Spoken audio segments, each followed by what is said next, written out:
Honest J. Nowak. Coming at you live. Alright.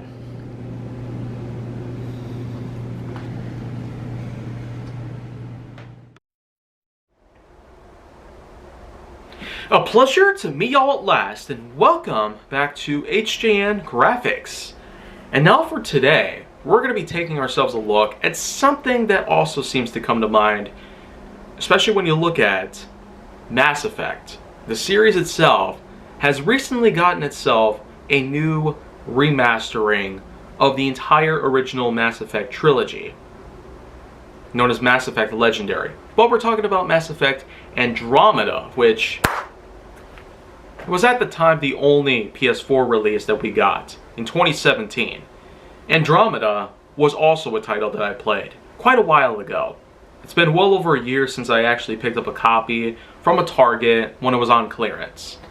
And when you really look at it, this game was certainly not like many others that I have been able to play over the years. But when you get down to it, being the only title that was on PS4 at the time, although we've managed to get the original trilogy in a remade version of the original trilogy, known as Mass Effect Legendary, Andromeda was, of course, being the only title that had ever been released on an 8th generation console. It seemed like it would only be worthwhile to try and at least make do with what we were able to get.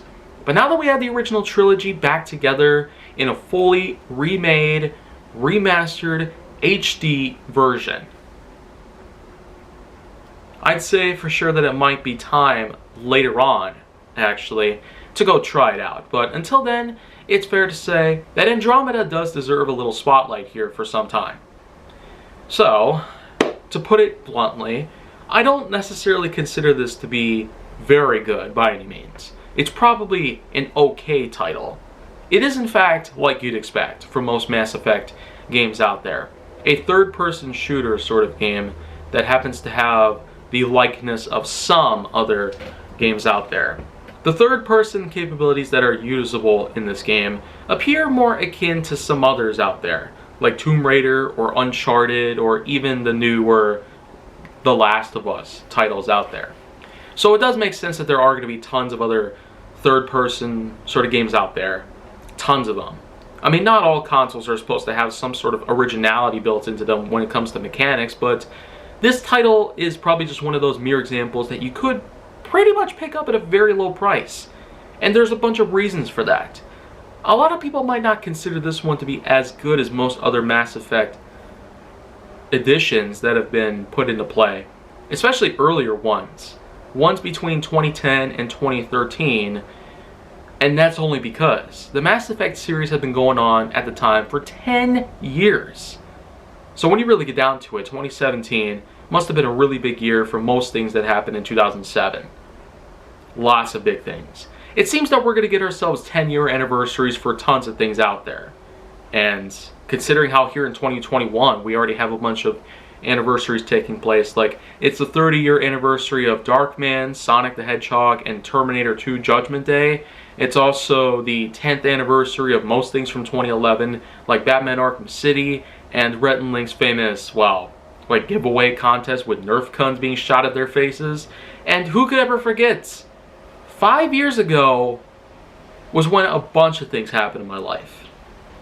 Like the time I picked up my first ever pair of Converse shoes. So, I tell you, the years really pass on by. But in the case of Mass Effect being on its 10-year anniversary, though we are getting close to a 15-year anniversary, which will happen next year. I tell you, next year is going to be loads better than what we're going through right here in 2021.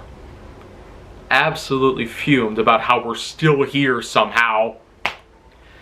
Well, anyways, I will say first of all that, as I've said before, I don't really consider Mass Effect Andromeda to be as good as most other titles I've said so far and I've played so far.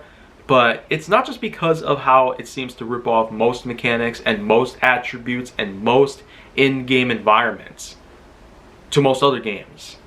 But it also does seem to have a bit of a redundancy factor to it. It basically has a story that follows the likes of either Sarah Ryder or Jack Ryder. Basically, you get to play as either 2 different characters, pretty much. That's just kind of weird, though.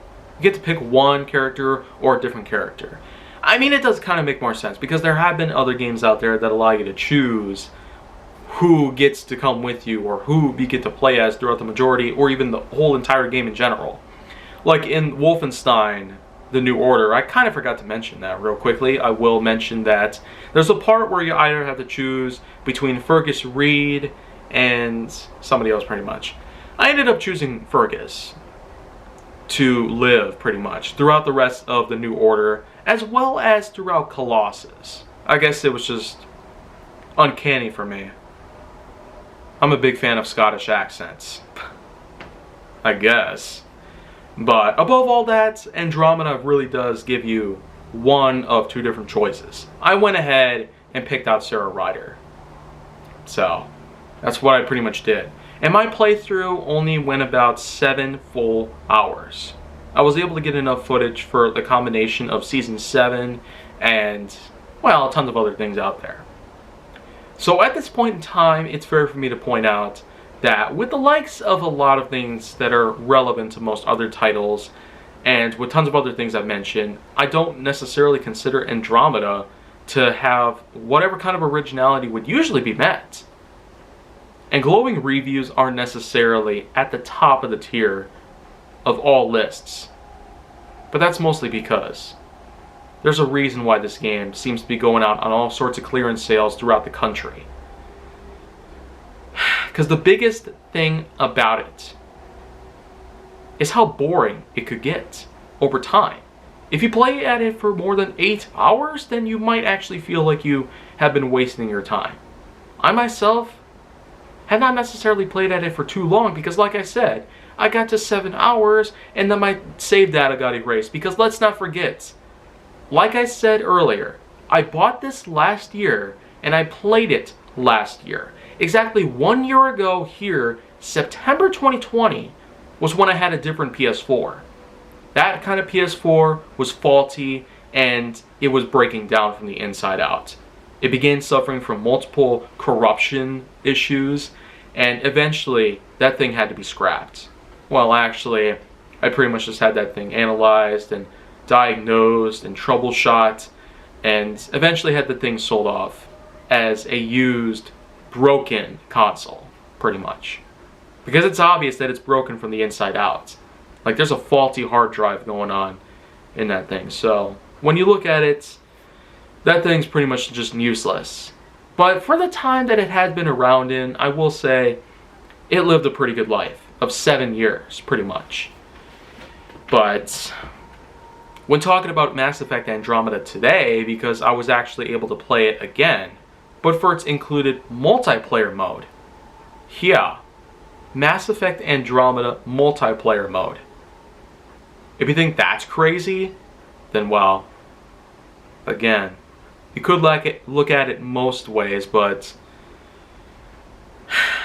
what's the point, really? Lots of games seem to have their own multiplayer modes equipped, and they don't necessarily seem to hold very high expectations, or even raise expectations. They just are what they are. Multiplayer modes that exist on an 8th generation console.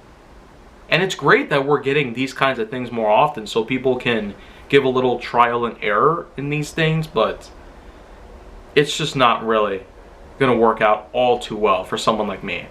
I don't necessarily have all the time in the world for any of that. To summarize, Mass Effect Andromeda, which was at the time the latest that we've seen in the Mass Effect series that have been going on for 10 solid years, although of course with the brand new Legendary Edition of the Mass Effect trilogy that we got on PS4 and PS5, it's safe to say that maybe we aren't going to necessarily see a whole lot more develop within the Mass Effect series, but within this new remake of the first 3 games, there's a chance that we could see some better highlights. We could see a new redemption in the series over time. But until that happens, I'm not really going to go forward with a lot of things relevant to this. Though I will give the Legendary Edition a shot. But it will be for quite a while. until I finish that entire game, because I've looked into it. You could spend over 30 hours on that game. So this game's going to be very equivalent to that of most Final Fantasy titles or Kingdom Hearts titles, Dying Light, Days Gone, and, well, the majority of other games I've played as well, like that. Ark, Redemption, and some Resident Evil titles.